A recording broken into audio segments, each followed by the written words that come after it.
Hello, guys. This is Helmet Productions. Shut up. Whatever. This is our movie review of Iron Man 3. Okay, so you want to start us off? Oh, warning, spoilers. Huh. Yeah. Spoilers, by the way. Hope you don't mind.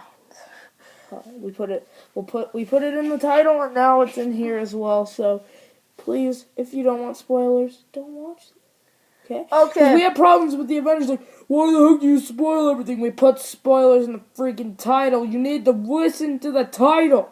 You bozo. Anyway. And as for you who are our subscribers, good job for listening to the title. Yay, Alright. thumbs up. And anyway, alright. Here's our review of Iron Man 3. First off, it was a really good movie. It was a really good movie. But there are a lot of things that could disappoint the fans of the comic books. Yes. But overall, it was a really good movie. I really enjoyed it. But like Dylan said, there's a lot of things that may disappoint true comic book fans, purists, and stuff like that. But this is based on the Extremist comics mostly.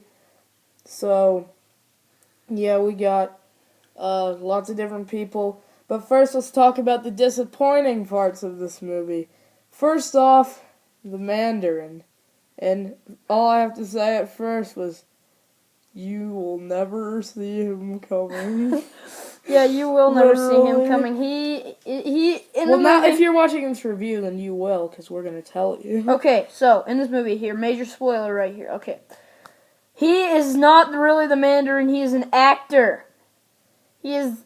Aldrich just basically hires him to be this terrorist figure, and he's really just a stinking actor. He's not even a real villain. And the trailers and stuff all prepared us for nothing. He's like, you'll never see me. And we didn't see him. That is definitely true. You didn't see him coming at all. And in the trailers, he seems like this big villain and stuff. He's really not. Scary. He's not. He's just an actor in this movie. It's Ben Kingsley playing an actor, playing the Mandarin. Flying here.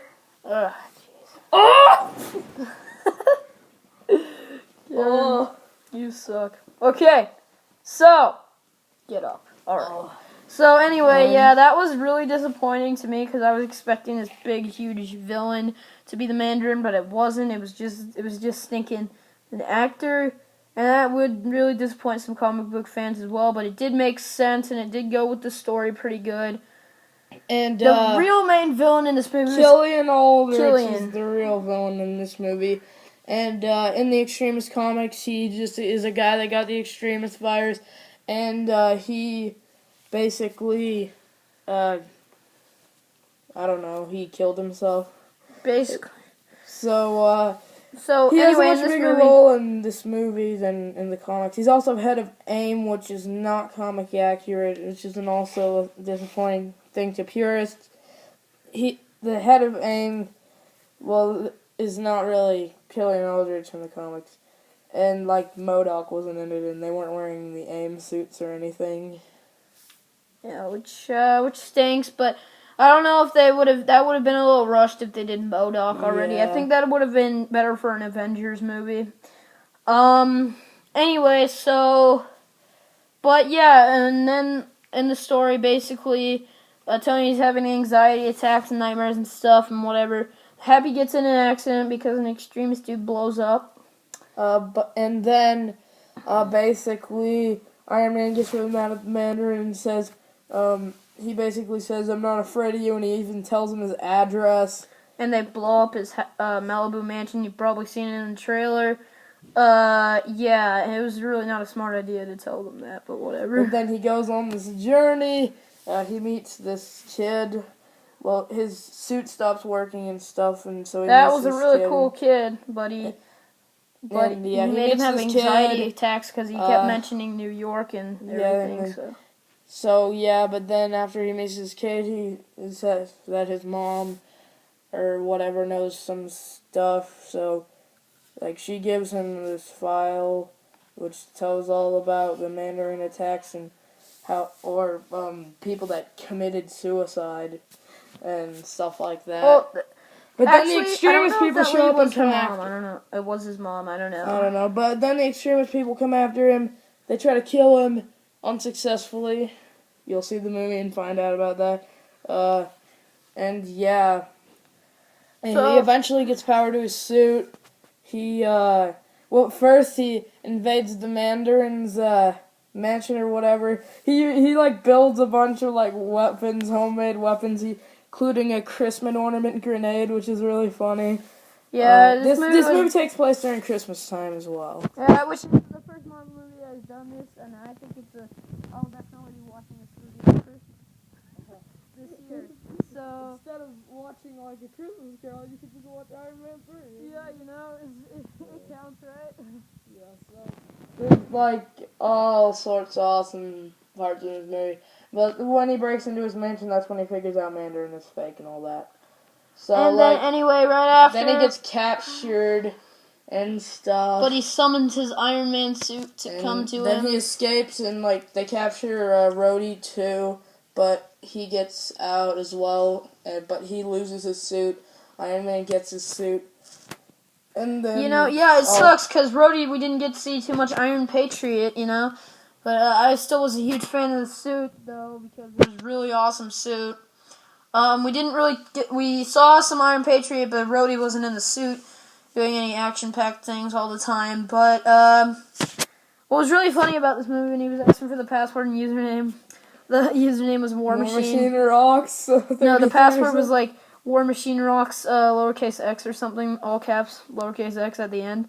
And I found that really funny. And then all those people in Pakistan are like, oh, then he just aimed the minigun at him. Yeah, and I'm thinking that was really funny. They had some really funny scenes in this movie. I didn't really enjoy it as much as the Avengers, obviously, because Avengers is still my favorite movie of all time. Favorite movie as well. But yeah, Pepper gets captured, and they give her extremists apparently too. Like the president, Aldrich basically gets in the Iron Patriot suit and tries to kill the president. He gets one of the extremist soldiers. Oh yeah, and then they try to kill the president, and they fail. Yeah, and then that's the big airplane scene, and that was actually shot. That wasn't CGI. That was actually really cool to find that out. And yeah, you know what? That was a really cool scene, but then at the end of the scene, it turns out he was not even in the suit. Because the suit gets struck by a car and it falls into pieces. Spoiler, the Mark 42 gets destroyed quite a bit in this movie. Well, what comes back, but when it finally gets destroyed at the end battle, it was, It, basically captures Pepper, injects Pepper with the extremists. Pepper falls to her death, and then, basically Iron Man and Aldrich get in this big fight. Iron Man uses multiple suits. The first of which is the Silver Centurion armor, which is awesome. He uses a bunch of other suits, and eventually he basically puts the Mark 42 armor on Aldrich and then self-destructs it. But that doesn't even kill him. Aldrich still comes back, and then he's like, I am the Mandarin. The Pepper hits him with a stinking a pipe, and then she throws a can of gasoline at him, and Iron Man suit flies by. She rips the arm off the suit, puts it on, throws a can of gasoline, and then repulsors it, and he blows up and actually dies this time. Yeah, by the way, Aldrich does have extremists, so if you're wondering, how didn't he die? He has extremists, don't worry about that. Extremists. It did make sense. But how Pepper killed him is because she had extremists. Yeah, but she got fixed at the end. But before we get to that, all the suits exploded like fireworks, and I was like, no! I was dying inside when I was like, dying inside. I was like, why did that happen? But still, he destroyed all his suits, so now he doesn't have any more suits anymore. It's gonna be the Mark 1, the second. Now he's gonna go back from square one. All that stuff. So this movie was really awesome. We give it a 4.5 out of 5. And that was our review. Go to bkmpn.net. And celebrate your nerdom in a big way. Be sure to subscribe to Helmet Productions 5. And we'll see you guys next time. Reveal your secret identity. Alright, we'll see you guys. And this has been our movie review of Iron Man 3. peace out.